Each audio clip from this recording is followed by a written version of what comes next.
All right, so what I use to pass the test. So, first things first, I personally took a bunch of notes. Um, G2 ink pens, they are fantastic. Definitely had to toss the Bics out after about 3 days. My hands just kept cramping. These are amazing. So, a pen you're comfortable with would be a good start. Lots of notes, lots of paper. First and foremost, the Rpsgt handbook. It is absolutely free. It gives you a good rundown of pretty much everything that they're going to or could possibly cover on the test. It was very helpful, especially with acronyms and stuff they may potentially use during the study. I really liked it, and in that final leg, when I was still kind of looking for pieces of information that I may have overlooked or something that I didn't get quite right, this really, really helped me out. Spiral notebook, tons and tons and tons and hours and hours and hours and hours of notes. Your wrists will hate you. Another good thing as I was reading through a lot of my study material was having reference material, so I really liked having this. I did kind of have the 1020 International System committed to memory, but in my particular lab, we only use the 6 diodes to get our information across, so this was there pretty much 80% of the time within hand's reach. This really helped me out. This was a mixture of a photo I found online that gave the base outlines of the waves, and then I made a little cheat sheet of like where they could be most prominently seen, and of course the memorization of the frequencies and the amplitudes if necessary. This one, if you're interested in studying this stuff, I really found this super necessary to commit it to memory. So, blank question sheets. I took probably 70 or 80 tests during the process of studying just to get prepared. Ultimately, a lot of the questions that I found in most of these books did not show up.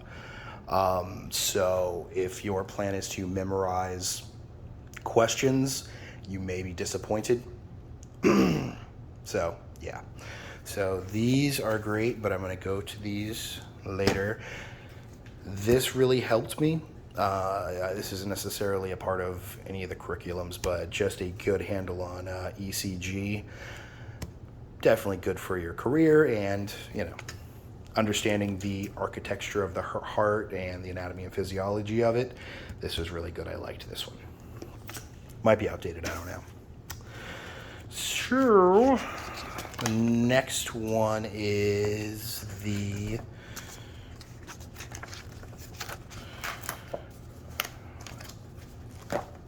took my book to its limits. It's not happy.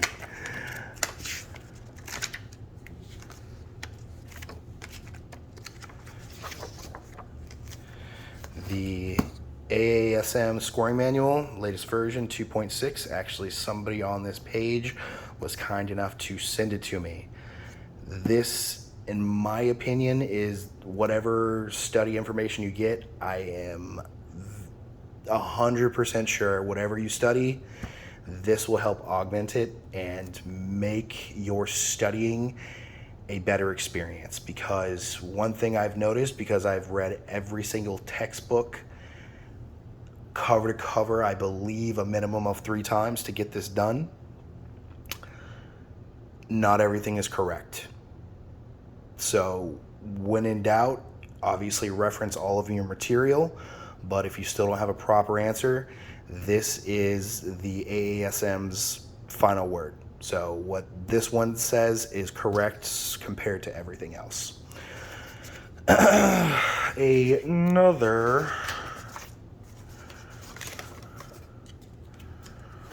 sorry, my so I've been kind of lost in this for a while and have not cleaned much in the last 2 months. Not gross, but not as good as I should be.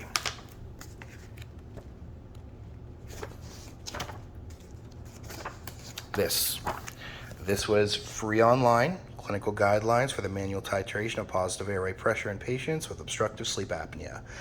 Not a full explanation of what you're going to expect in CPAP and NPPV and BiPAP, but this again is the final word. So you have this to reference against all your other material. Love this. Next thing I want to cover is this. This one was my first textbook that I purchased. They give you the option between the book and the online version. I didn't want to wait for the book, and essentially I just screen grabbed everything, but just for my own personal use, so whatever. I think that's, yeah. So I actually got to talk about that. What am I doing? So in my humble opinion, when I was doing my research, they stated that they did update it for 2022. I do have my doubts. Some of the information is a little outdated, nothing glaring. Obviously, if you knew this back to front, you'd probably be okay in the Rpsgt. Also, a lot of the information within it, I don't want to say is incorrect, but almost like arbitrary guidelines in comparison to the AASM scoring manual. Some of the suggestions were a little bit laissez-faire, may I say. What I did really like about this, in the first 2 chapters of the book, it actually goes over test preparation as a general approach, and it really did help me with some of the test questions that had me held up. So if anything, I really just do like this for the test prep. It was a easy read. I really do like the editors or whoever combined this book in total. It was a very fluid, professional, easy read, if that makes any sense. And I guess it will as I kind of move on to some of my other material. The AASM scoring guide to a lesser degree, but definitely the CPAP paperwork is not. It is very fact-dense, back-checked, referenced. You're reading a lot of parentheses before you actually get to the point they're trying to get across, because obviously they have to back all their information up, and you know how medical folks speak. So if you're just looking for a leisure study moment, that one was not my favorite. Definitely had to step away for 20-minute breaks after reading a few paragraphs of that nonsense. It was I mean, very information filled, but not an easy book to read. All right, so this is a thick boy, 500 pages. Easily the most information-packed textbook I have, and this one without a doubt helped me the best. However,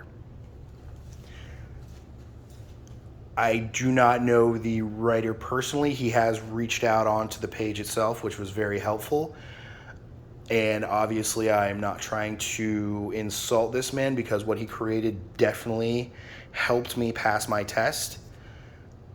But the book itself in certain stages kind of makes me feel it was written by a non-native English speaker. Not the whole way through, but some of the sentences and information that was trying to be given was a little clunky. And I had to sit there, read it once or twice, and see what happened, what he was trying to get across, or they were trying to get across. Secondly, what I do not like about this book, and mainly because I spent the most time with this and this book, I think an editor should have kind of had their hands on it before this was put out.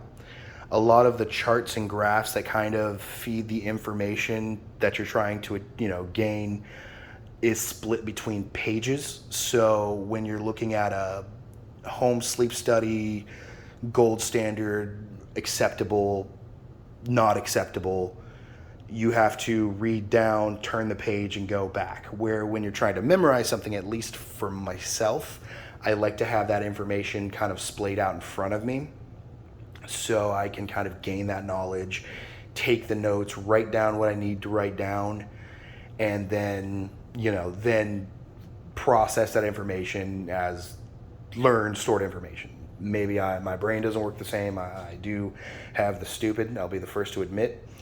But that would be my only complaints. Well, overall, I have other complaints, but for this book, again, I do believe he released another version of this, but really, really information dense.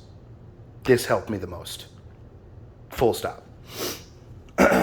Having said that, also, like, some of the questions that were on there were incorrect, which obviously I think if you're trying to approach this test with and plan on walking away with knowledge, I think memorizing questions is a little bit of an improper way to approach the test. I think you should just try to learn it, and then these tests are there just to prove that you've absorbed the information.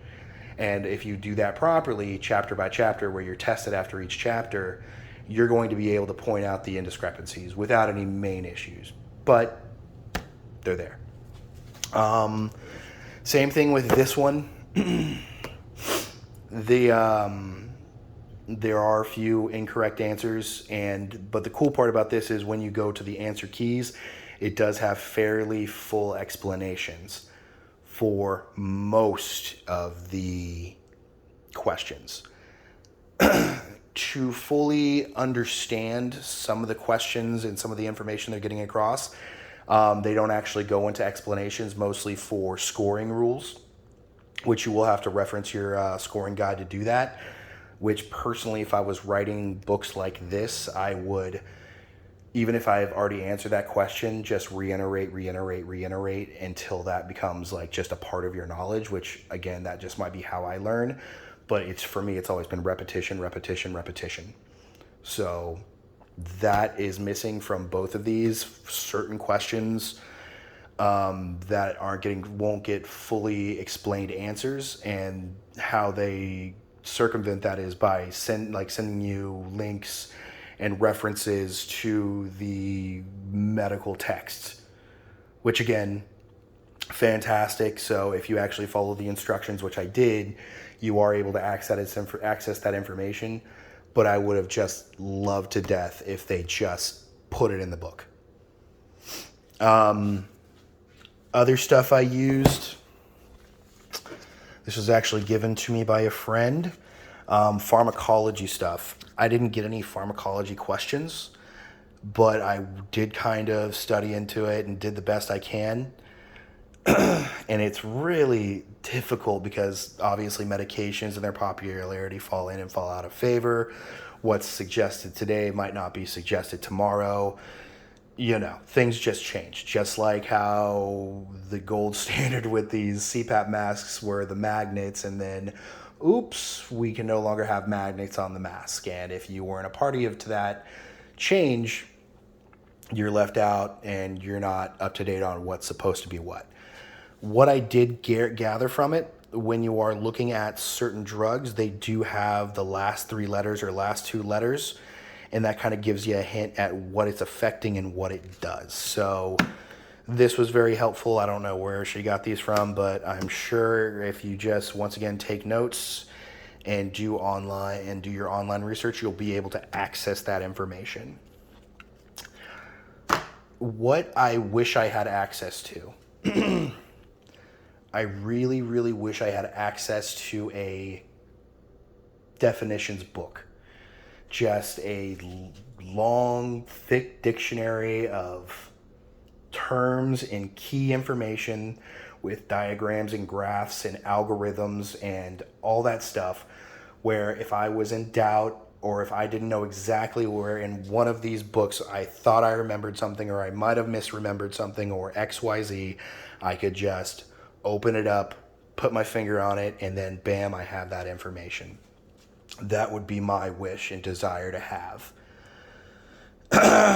Now, I did just pass my test today. My nerves are still shot, and it's been a rough 2.5 months. What I can say that about it is they do not give you the opportunity to cheat through this test. They are gaming you the entire way, which was a bit frustrating because the Rpsgt test is made to qualify the lowest basic standard of an Rpsgt. And the entire time they are throwing you curveballs and confusing questions, stuff that is just made to trip you up. And actually, it really frustrated me when I was like reading over it, and then most of the stuff I understood and knew, but just looking at how the question was worded, it was very frustrating because they were trying to game you. That does also include a lot of the montage stuff. When you're trying to find something very specific in a montage that they're trying to find, they give you a very wide montage with that contain numerous epics. And when you're trying to find something very precise, they shrink the epics. They'll give you a 15, I believe I even saw a 10-second epic in that, and they'll remove certain information, or they'll put the EOG below the EEG or above the EEG. I found it very frustrating that what they were trying to attempt. They were trying to give you incomplete information that could trip you up. And obviously, none of the montage questions had absolutely any biocalibration, so you could reference what the patient was doing before and then during, which is what the biocalibrations or the physical calibrations are for, to reference so you can reconcile between the two, which neither are there. So ultimately, you just got to get really good at that stuff, which again, as a non-RPSGT, how can you be expected to kind of come in, see operating systems and software that you may have never seen? None of the stuff I use, Somnistar, and I've used Alice, and I've used one other one, but I can't remember the name exactly. I didn't see references for any of those, and there weren't direct references to the epics or the size of the epic. It was very confusing, and I don't think that was a mistake. So basically what I'm saying here, and why the failure rate is so high with this test, is because it gives you no breaks. You do have to know the information. You do have to understand what they're asking incomplete. And you can't kind of guess your way, kind of have sort of knowledge on a lot of stuff. Some stuff, sure, they do give you some lowball stuff here and there, but those are like in between 10 or 11 difficult questions. So my advice, I guess, once again, I'm stupid. I can fully admit that at this point. I willed my way through this test, and it took me 2.5 months, 30 hours a week, and I'm no hyperbole. I was sitting in front of a book so much. So I hope that helped. Thank you very much.